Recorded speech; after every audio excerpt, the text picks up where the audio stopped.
Hi, it's DelusionDispeller back to talk to you more about children that were abused and how they behave as adults. I talked earlier about how some abuse victims that become adults have borderline personality disorder. This is also common in victims of abuse, and it is seen in someone who puts themselves down verbally, cuts themselves physically. They might panic when people have to leave, even for short periods of time, because it feels like that person's disappearing forever. If they sense that somebody doesn't like them, they will push people away because they're afraid of being left by those people, and they want nothing more than to connect with those people, yet they don't know how to maintain healthy friendships because they are so clingy and so desperate, which really makes people feel uncomfortable. Borderlines will act paranoid without a reasonable cause for such feelings. The adult victim of abuse might also have physical disabilities due to physical battering as a child, as well as difficulty with maturing in the body and or the mind. This might look like somebody making quick decisions without considering possible outcomes and consequences.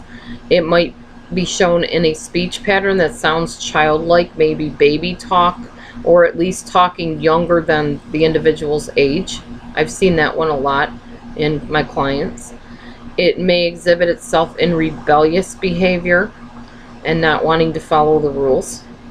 There may also be learning disabilities and problems in an adult child who was abused. The hardest thing for me to deal with personally is seeing how society does not know how to act around nor treat adult survivors of abuse. Many people will stare, point, talk behind the back of these people, yet never really care to truly know their stories or care about them as human beings. I also don't like the fact that when somebody has a disability and a person does dare to ask, that the parent or the egg or sperm donor gets snippy with them and just gives them a very curt answer. Oh, well, she's been in the hospital for a while, she has issues, or whatever. It's rude and it's wrong, because how are people going to learn how to act civil around people that are different from them if you, as the so-called parent, will not explain to us what's wrong with your child or the adult child?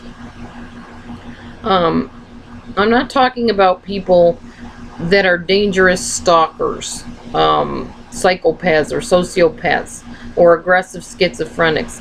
I'm talking about people that are homeless, people that are broken, people with disabilities, people begging for money. We as a society, myself not included, do not know how to react with these people. We put them down, we make jokes about them, we don't intervene. We don't care to help these people, really. Many of us, not everybody, but they're largely in society.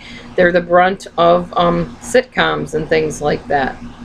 A woman or man or child that walks with their heads hanging down, afraid that people will not approve, will reject, or I'm sorry, afraid that people will not approve, will reject them, will scold them, will yell at them, or hit them for doing something wrong, even when they're doing their best to please others. We don't know how to react to people like that. There are some people with disabilities and with mental issues that I don't know how to react around. I'm still learning. It's a learning process. But it just upsets me that society's way of handling things is to not handle it. And therefore, they pretty much ignore or shun, or like I said, make fun of these people. So, yeah, that's my thought on that. Okay. Next. Just a moment. Physical abuse, believe it or not, actually changes the structure of a person's brain. It's been proven on, I think, MRI scans or CAT scans or PET scans or whatever they are. When a person is abused, there can be a change in the area of the brain that is responsible for long-term memory, called the hippocampus. This part of the brain is responsible for remembering things that happened a long time ago. In the left brain, there is a part that controls language called the Broca area, or Broca's areas. An abuse victim's language may be affected. And in the limbic system, which handles emotions in a person and long-term memory, when abused, there can be damage that causes this person to have extreme emotional reactions during trauma being recalled.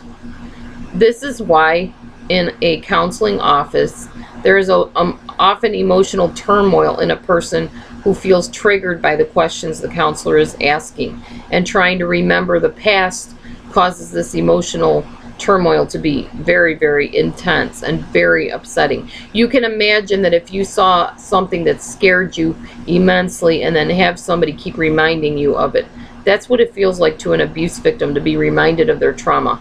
That's why I'm not fully convinced that making them and forcing them to relive trauma over and over again is a healthy idea. Although I do understand exposure therapy, I think it has to be done very sensitively, and I think there has to be something done once those traumas are brought out to help the person heal from what was brought out.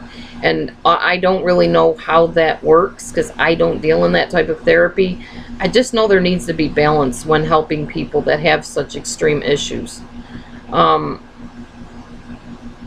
One thing that it's important for abuse victims to do, and I'm going to conclude temporarily here until I make some more videos on this topic, is that during exposure and desensitization therapy, when the person is at the height of experiencing the emotion, they're not able to talk about it. They can't verbalize it from their mouth, because that part of the brain that causes them to be so intense in the moment and re-experiencing, essentially reliving the moment, also shuts down their communication abilities, their verbal communication.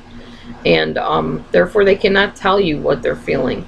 So if you see somebody that's dissociated, reliving something traumatic, whether they be somebody from the military or a grown-up adult child of abuse, and they can't talk to you and they dissociate from you and they feel like they're ignoring you, I mean, it feels like they're ignoring you, you can't force them to talk about it because it triggers them and they'll just shut down, basically. So stay tuned. I'm going to conclude there temporarily, and I'll be back as soon as I have more material to discuss with you. Thanks for watching. God bless you.